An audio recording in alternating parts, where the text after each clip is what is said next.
안녕하세요. 첫 단어부터 파악하는 영어 사용 전략 TOTSB입니다. 명사는 이름을 나타내는 말입니다. 눈에 보이는 것이나 보이지 않는 것, 모든 것의 이름을 나타내는 말이 명사이죠. 영어에서 명사는 우리말과는 달리 셀 수 있는 명사와 셀 수 없는 명사로 구분지어서 사용을 합니다. 그래서 셀 수 있는 명사일 때는 단수일 때 앞에 어나 언을 붙이고 복수일 때는 뒤에 s나 es를 붙여서 사용하는 것이죠. 그런데 문제는 우리가 공부를 하면서 딱 이 정도까지만 공부를 하고 끝낸다라는 것입니다. 진짜 명사는 단순하게 이름이다. 이렇게만 생각을 한다는 것이죠. 그런 경우에 다음과 같은 예문들을 만나게 되면 그동안에 공부했던 영어 문법 체계가 와르르 무너지는 듯한 느낌을 가질 수 있습니다. 이렇게도 사용하고 저렇게도 사용한다면 뭐하러 영어 문법을 공부했을까? 이런 생각이 드는 것이죠. 고유명사를 동사로 사용하고 셀 수 없는 추상명사 앞에 부정관사 어를 사용하고 일반적인 명사 앞에 소유격을 썼을 때 특정한 의미를 갖게 되고 이런 식으로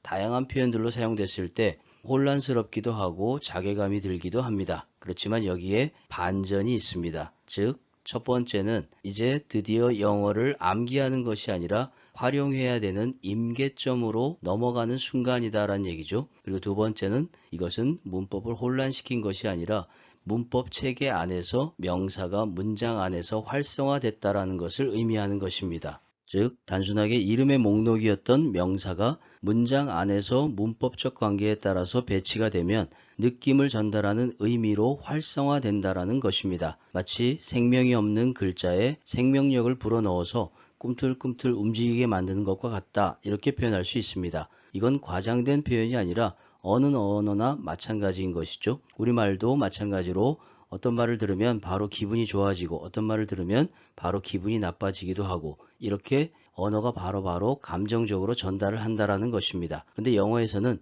이 느낌을 특정한 방식으로 전달을 하고 있습니다. 그 한 가지는 어떤 명사가 어느 자리에 어떤 형태로 쓰였는가 그걸 가지고 느낌을 판단하는 기준이 되는 것이죠. I googled it. 나는 그것을 구글로 검색했다란 뜻입니다. 그러면 고유명사를 동사 자리에 사용을 했고 그리고 동사 형태의 ed를 갖춰서 표현을 했습니다. 그래서 동사가 된 것이죠. 그러면은 구글로 검색하는 동작을 떠올리시면 됩니다. 그렇게 판단하시는 것이죠. 그 다음 두 번째는 She was a beauty in her days. 그녀는 미인이었다라는 뜻입니다. 미라는 추상명사 앞에 부정관사 어가 붙어서 하나의 셀 수 있는 명사가 된 것이죠. 주어가 사람이기 때문에 한 명의 미인 이렇게 판단을 하는 것이죠. 그리고 in her days. 여기서 날들은 단순한 날이 아니라 그녀가 소유한 날들이라는 얘기입니다. 그렇다면 그녀가 소유했다라는 의미가 그녀가 가장 좋은 시기, 그녀의 가장 한창 시기에 그 날들을 의미하는 것이죠. 그래서 그녀의 한창 때에 혹은 그녀가 젊었을 때의 미인이었다. 이렇게 판단을 하는 것입니다. 세 번째는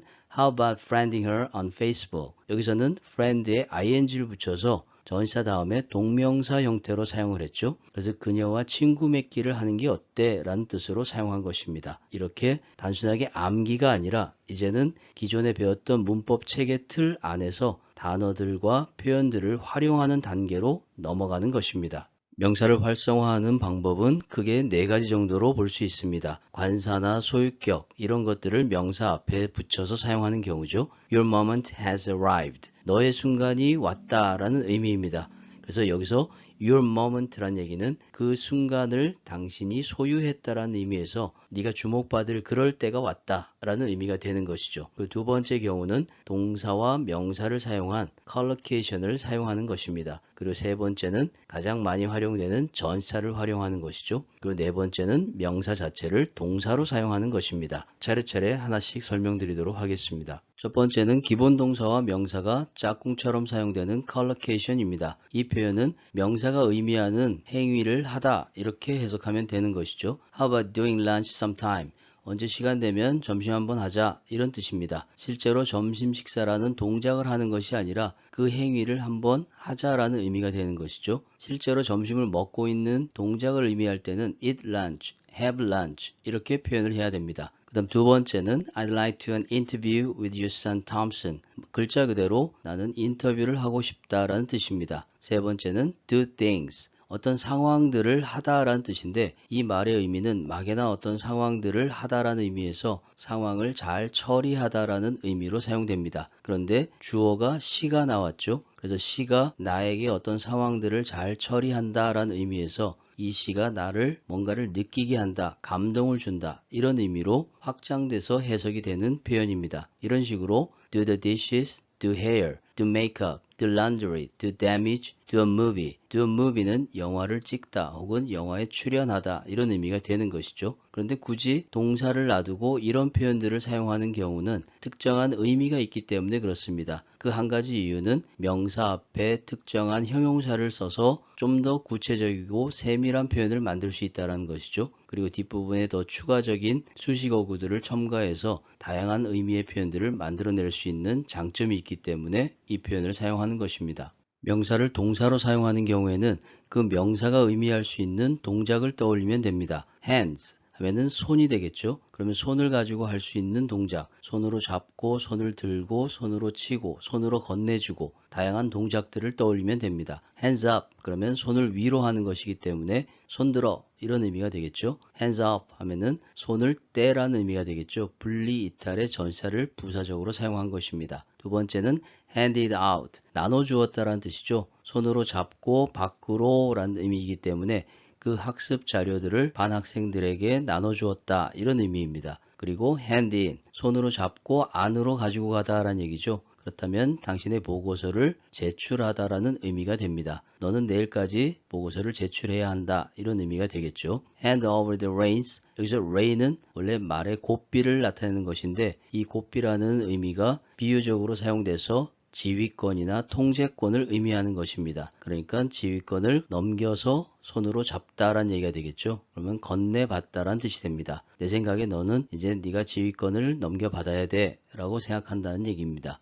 그 다음에는 hand in hand, 손에 손잡고 on the other hand, 반면에 라는 접속 부사구로 사용되는 표현이죠. on hand, 수중에 있는 준비된 상태를 얘기하는 것입니다. 접촉이 되어 있는 상태이기 때문에 그런 것이죠. at hand, 약간의 차이점이 있죠. 이거는 지금 준비되어 있는 상태는 아니고 근접해 있는 상태입니다. 가까이 다가오고 있는 이런 의미로 이해하는 표현이 되는 것이죠. 두 번째는 명사를 가장 많이 활용할 수 있는 전치사와 관련된 용법입니다. 여기서는 전치사 명사 부사구가 접속 부사구의 형태로 사용되는 경우를 설명드리겠습니다. In the light of his effort, light는 빛이죠. 그래서 그의 노력의 빛 속에서 다시 말해서 그 사람의 노력에 빛을 비추어 보면 그래서 그 사람의 노력을 고려한다면 고려했을 때 이렇게 다양하게 해석이 될 수 있습니다. 그는 큰 보너스를 받을 자격이 있다 이런 말이 되겠죠. 두 번째는 I smiled. 나는 미소를 지었다. At the thought of seeing her. 그녀를 만난다는 그 생각에 미소를 지었다. 생각만 해도 미소가 절로 난다는 얘기죠. The heat wave followed. 폭염이 뒤따랐다. On the heels of the typhoon.